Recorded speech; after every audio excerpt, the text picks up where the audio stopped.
Performance is off the charts for AMD's next-gen GPUs. I'm talking enough that they could finally crush Nvidia. But before I get to that, we have more PC hardware deals, and it's confirmed AMD's releasing a new monster gaming CPU. Welcome everyone to Gamer Melt.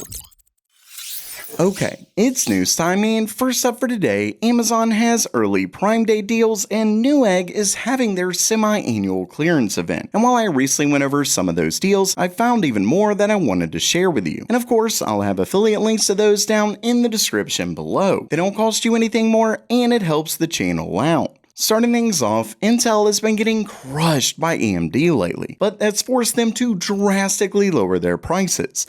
Case in point, they're now selling their Core Ultra 7 265K for just $285. This bad boy was over $400 at launch, so this really is one incredible deal. And if you're not too interested in the integrated GPU, the 265KF can save you even more money. This one is just at $229 or basically $230, which is a massive drop from around the $380 MSRP that it launched with. And of course, if you didn't know, this is a 20-core CPU. We're talking 8 performance cores and 12 efficiency cores, and it gets up to 5.5 gigahertz. Now, if you're not interested in Intel, but you have an AMD CPU or you're planning to get one, you should definitely check out this memory. This is G-Skill Flare X5 series, and it's a whopping 32 gigabytes of DDR5 for just $90, and you get $5 off with this promo code. The thing about this is that it is DDR5 6000, which, as many of you who watch this channel likely know, that is exactly what AMD suggests. It's really the sweet spot for both their 9000 and 7000 series CPUs.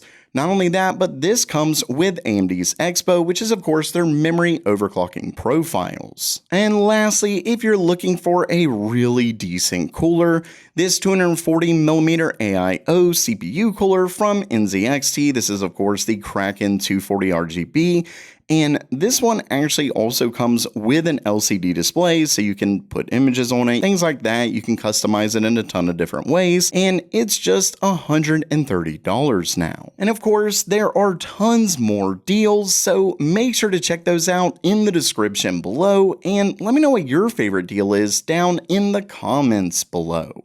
And next up for today, while AMD recently dropped the new Ryzen 5 5500X3D seemingly out of nowhere, a lot of you mentioned that you wanted a 9600X3D in the comments. Well, it's your lucky day because AMD has now confirmed such a CPU. As you can see right down here, it says the successor to the 6-core Ryzen 5 7600X3D is apparently on the way.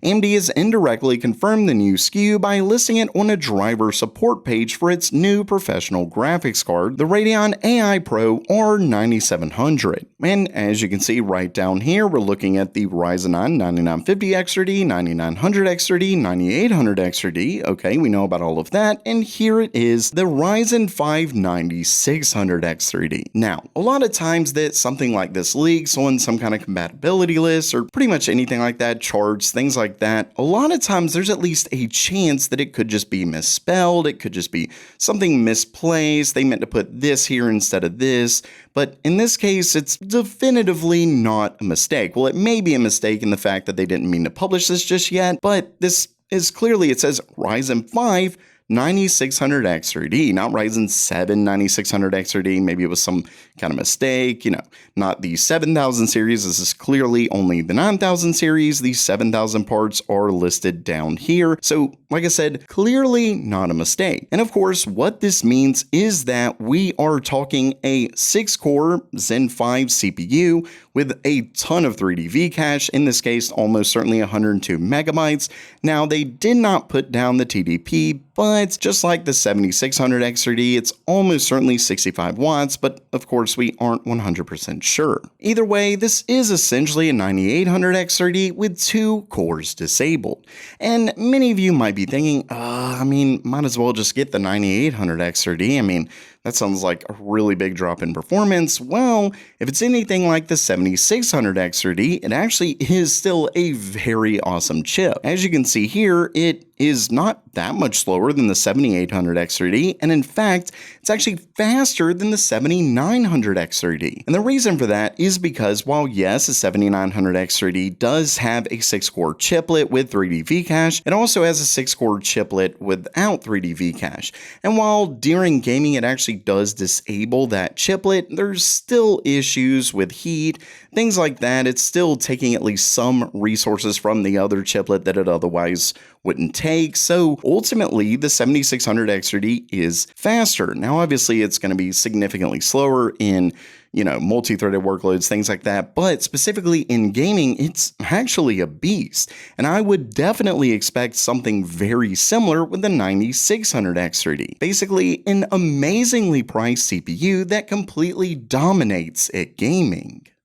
And lastly for today, we're finally starting to get the first performance metrics for AMD's next-gen RX 10000 GPUs, or whatever they end up being called. As you can see right down here, this was originally leaked by Kepler, and this is someone who has gotten tons of leaks right in the past. We're talking AMD architecture, especially AMD GPUs. They're definitely someone who knows what they're talking about and someone who has inside information at AMD. And as you can see right here, this is a discussion about Sony's future PS6 and Microsoft's future Xbox, and you can see that he states both PS6 and Xbox are using the same GPU architecture, so this is true for both of them. And here you can see he's saying that PS6 will double, triple, quadruple down on AI upscaling and ray tracing. Now, he further goes on to give us actual percentages, and like I said, this is pretty wild. Someone asked, how much gains do you expect for UDNA over RDNA 4? And don't forget, once again, UDNA is basically confirmed by AMD themselves that instead of doing separate architectures for compute versus gaming, RDNA, CDNA, they're now combining them into UDNA. And as you can see, it says probably 20%-ish for raster performance per CU. Now, you might be thinking 20%, that's not all that great, but we're talking raster performance per CU. So we're actually talking with the exact same amount of cores, meaning if they massively up the core count because they're using a smaller transistor so they can add a ton more to it, they can add more cores, which is something that obviously a lot of times we see, that's on top of that 20% faster performance per CU. But he actually doesn't stop there, and he states we're talking 2 times for ray tracing / AI performance. Meaning, given the fact that we're talking, going from RDNA 3 to RDNA 4, there was already a massive jump in ray tracing performance, so much so that it is getting very close to NVIDIA's GPUs. So if we now 2x it from here, they will almost certainly beat them. Probably even anything that NVIDIA does with their 6000 series, unless they also have a really big jump in ray tracing performance. Then they also ask, and I'll actually kind of get back to that in just a second, but they also ask about the SoC going to have 3D V-cache. And here, unfortunately, he does say no. Now, that isn't too much of a surprise. There were some talks about it, but at least according to him, that is not the case. Now, like I said, we're going to kind of quickly go back to that 2x ray tracing / AI performance. And here you can see that he does clarify. He states that 2x RT performance doesn't mean that FPS is doubled. It means that the RT portion of a frame time is halved. Still, like I said, that is massive news. We are still talking a massive performance jump here, especially when we're looking at ray tracing. And of course, when he's talking, actual raster performance, that 20% likely is more of an FPS boost.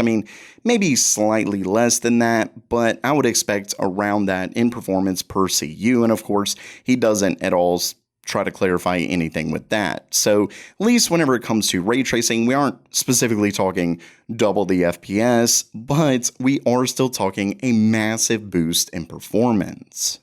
So while that does it for today, don't forget to check out those awesome PC hardware deals down in the description below. And if you liked the video, please subscribe and give it a thumbs up. And as always, have a great day.